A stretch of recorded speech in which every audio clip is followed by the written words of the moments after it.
नमस्कार।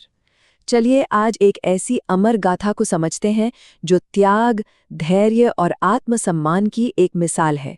आज हम बात करेंगे माता सीता की और उनके जीवन की उस गहरी यात्रा की जिसने सदियों से हमें प्रेरित किया है।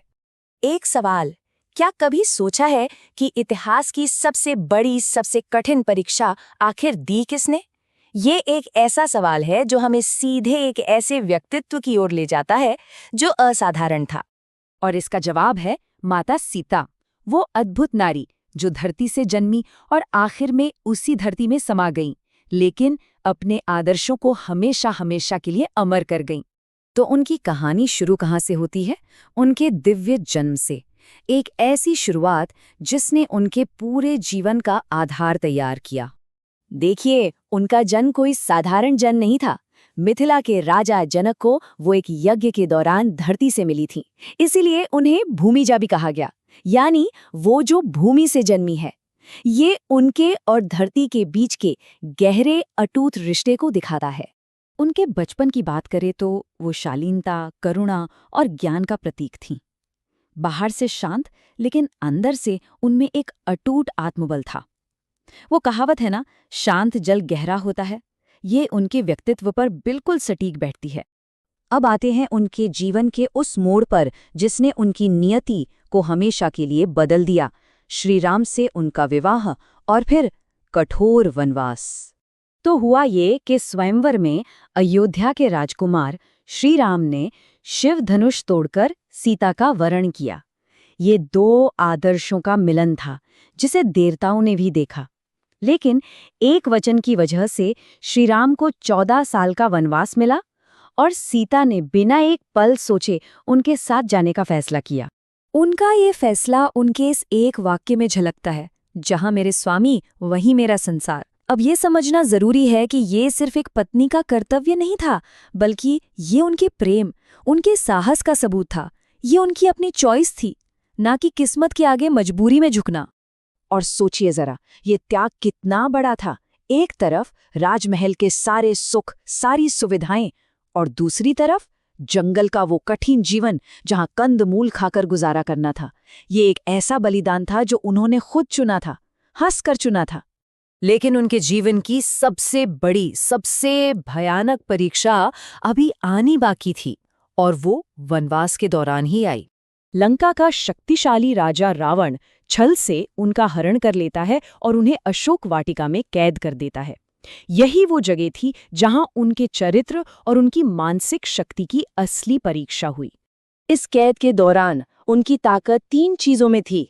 पहला, उनका अटूट विश्वास। उन्हें पूरा भरोसा था कि श्री राम उन्हें बचाने जरूर आएंगे। दूसरा, उनका असीम धैर्य।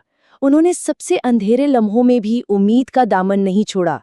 और तीसरा और सबसे जरूरी, उनका अडिग चरित्र। रावण ने लालच भी दिया, धमकियां भी दी, लेकिन वो अपने धर्म से जरा भी नहीं डिगी। रावण का वध हुआ, सीता को मुक्ति मिली। लेकिन कहानी यहाँ एक और बहुत ही दर्दनाक पर उतना ही शक्तिशाली मोड़ लेती है। अयोध्या वापस आने पर उन्हें जीत का जश्न नहीं, बल्कि समाज के संदेह का सामना करना पड़ा और उनसे अपनी पवित्रता साबित करने के लिए अग्नि परीक्षा देने को कहा गया। सोचिए, ये एक ऐसा पल था जो शारीरिक आग से ज्यादा उनके मन को जला रहा था। लेकिन सीता, वो बिना डरे उस आग में चली गईं, और तब स्वयं अग्निदेव प्रकट हुए और उन्होंने पूरी दुनिया के सामने उनकी पवित्रता का ऐलान किया। ये एक तरह से उनके निष्कलंक चरित्र पर दैविक मुहर थी। पर कहानी यहाँ भी खत्म नहीं हुई। उनके जीवन का जो आखिरी अध्याय है ना, वो उनके आत्मसम्मान की सबसे बड़ी घोषणा है। अग्नि परीक्षा के बाद भी अयोध्या में समाज का संदेह पूरी तरह से खत्म नहीं हुआ, और इस वजह से उन्हें एक बार फिर सब कुछ छोड़कर एक आश्रम में जाकर रहना पड़ा। वहीं उन्होंने अपने पुत्रों लव और कुश को जन्म दिया। उनका जो आखिरी कदम था वो कोई मजबूरी या हार नहीं थी, बिल्कुल नहीं। वो एक सोचा समझा फैसला था। उन्होंने अपमान सहकर जीने के बजाय अपने आत्मसम्मान को चुनना बेहतर समझा।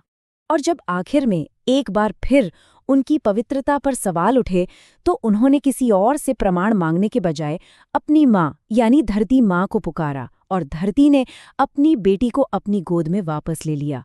उनके जीवन का चक्र पूरा हो गया, धरती से जन्म और वापस धरती में ही समा जाना। तो सीता की विरासत से हमें क्या सीखने को मिलता है? मुख्य रूप से 4 चीजें। हर मुश्किल में धैर्य, कर्तव्य और प्रेम के लिए त्याग, बुराई के सामने ना झुकने का आत्मबल और सबसे ऊपर अपनी गरिमा, अपने आत्मसम्मान को बनाए रखना। इसीलिए माता सीता सिर्फ एक पौराणिक पात्र नहीं है, बल्कि वो नारी चेतना की एक ऐसी अमर ज्योति है जो हमेशा रास्ता दिखाती रहेगी। उनकी कहानी आज भी हमें यही प्रेरणा देती है कि सच और धर्म के रास्ते पर चलने वाले को कोई नहीं हरा सकता। और ये कहानी हमें एक बहुत गहरे सवाल के साथ छोड़ जाती है कि सीता का जीवन हमें त्याग सिखाता है या आत्मसम्मान। शायद इसका असली जवाब इन दोनों के बीच एक सही संतुलन बनाने में ही छिपा है।